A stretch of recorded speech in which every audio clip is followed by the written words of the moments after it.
Bonjour. Bonjour. Ah, tu paries. Bienvenue sur ma chaîne YouTube, on se retrouve aujourd'hui pour une nouvelle vidéo avec Clara. Aujourd'hui on va continuer de tester son intelligence, donc c'est la partie 2 de la vidéo. Je vous mets la partie 1 en fiche si ça vous intéresse. Donc je suis allé sur un nouveau site internet où j'ai trouvé 5 nouvelles expériences à faire avec elle.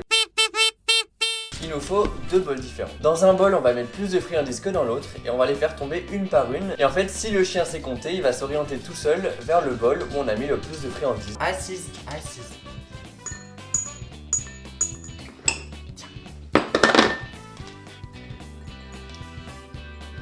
Donc là, elle a l'air d'être allée vers le bol où il y a le plus de friandises.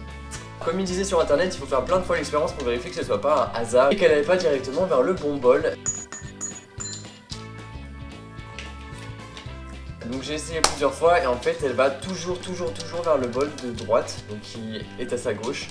Mais vous c'est raté malheureusement. Donc on peut en conclure que malheureusement elle n'a pas réussi à compter. Oh, c'est terrible. Donc on passe à l'expérience suivante. Le prochain exercice pourrait permettre de tester l'intelligence spatiale et corporelle du chien. Donc en fait c'est tout simple. Il faut créer un mur où le chien ne peut pas passer et l'appeler derrière ou lui donner une friandise et regarder s'il contourne l'objet ou alors s'il a tendance à foncer dedans ou essayer de sauter. Donc on va essayer de construire un mur.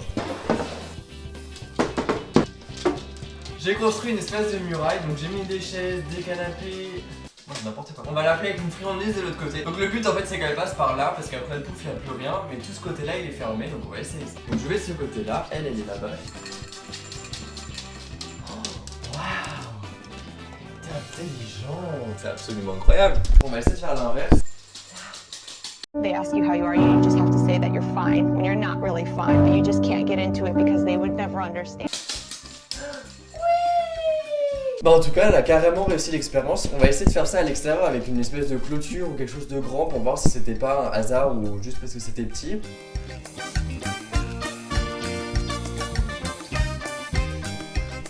J'ai complètement fermé toute la partie là et j'ai carrément fermé jusque là.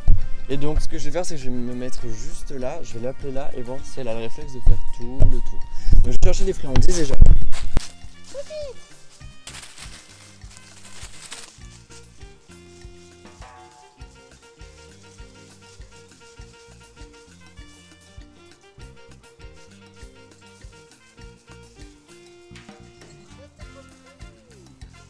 Bah, je suis trop content, elle a réussi et puis là pour le coup elle a bien réussi parce que j'ai bloqué sur je sais pas 5-6 mètres.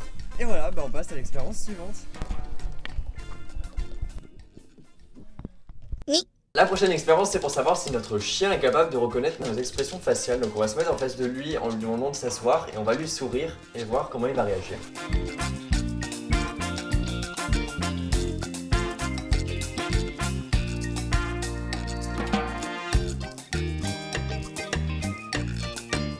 Malheureusement la seule n'arrive pas du tout à comprendre. Ce qui nous permet de communiquer c'est quand je fais des petits bruits aigus, je suis genre là elle arrive à toute allure. En fait elle comprend que je lui parle quand je lui parle super aigu. Mais sinon j'avoue le sourire elle a pas du tout réussi à reconnaître. Donc là-dessus, dommage. Et je pense qu'on peut déjà passer à l'expérience suivante. Pour la prochaine expérience il faut qu'on fasse un peu de bricolage. Donc il faut découper 3 formes dans du carton. Et on va découper donc un rond, un carré et un triangle. Donc j'ai mes 3 formes. J'ai un triangle, un carré et un rond. Bon, mon carré fait un peu de la paume. C'est parti, regarde-le.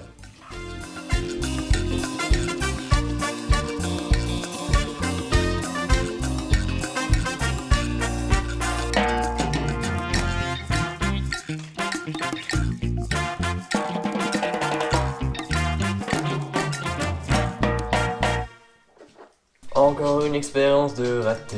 En fait, le but de l'expérience était de montrer les différentes formes et à chaque fois qu'on arrive au carré, lui donner une friandise et à un moment de ne plus le faire et voir si quand on lui montre le carré, elle comprend qu'elle a une friandise.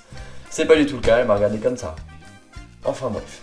Maintenant, on va passer à la dernière expérience. Elle en a profité pour monter sur le lit.